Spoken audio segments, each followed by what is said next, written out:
Hello everyone, welcome back to Gaming Poorly. I'm going to start off the video by demonstrating the importance of using high-tier ammo in Arena Breakout. As we all know, you can most effectively penetrate a body armor with ammo of the same or higher level.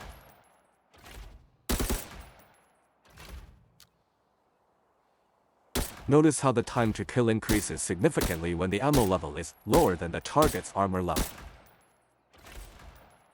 You'll want to have the shortest possible time to kill, especially if you're a solo player, constantly having to deal with one versus many situations.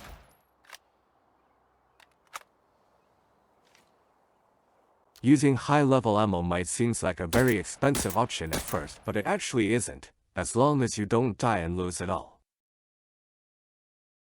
Another benefit of using high-level ammo is that you can have more room for errors.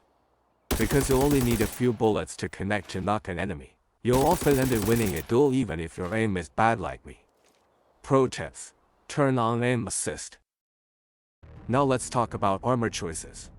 There are many body armor available in Arena Breakout and can be confusing for new players. But afraid not, once I walk you through the key stats of body armors, you'll be able to make the right choice that suits your playstyle.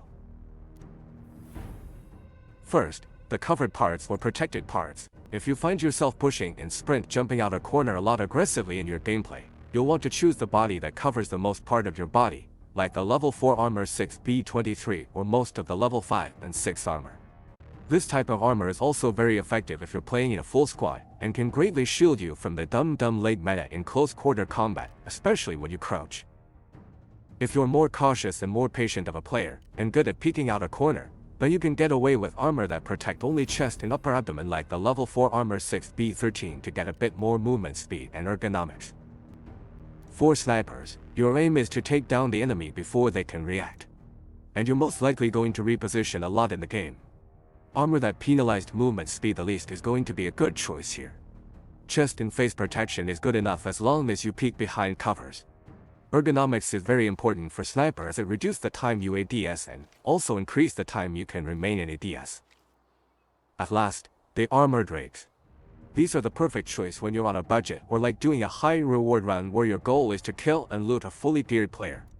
The only downside of these armored rigs is they all have generally low durability compared to the body armor of the same level. This means you can only take a few fights before needing to extract. Don't expect to PvP and loot the entire map with these rigs. Another thing to consider when you're planning your loadout is the map. Bots in armory use mostly level 3 or higher ammo, and you're always going to encounter them because they are everywhere. So the minimum here is to equip a level 4 body armor. For budget choice, I recommend the 6B23 body armor for dealing with the bots in armory. For all other lockdown maps, only elite bots and boss uses level 3 or higher ammo. But they are very easy to avoid or snipe from a distance. So level 3 body armor is good enough for the bots on these maps.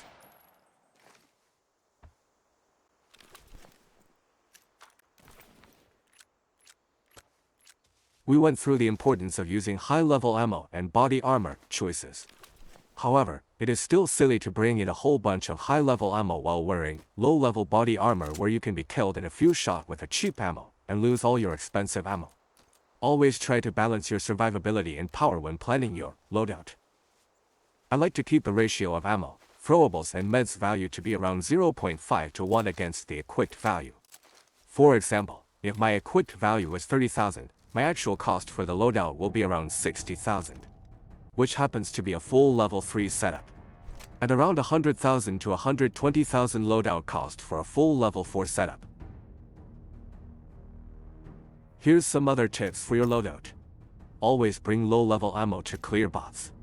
You can either bring 2 mag, one for level 3 ammo, another one for high level ammo. Or you can mix 2 different ammo in one single mag. In this example, the first 10 rounds will be level 4 ammo.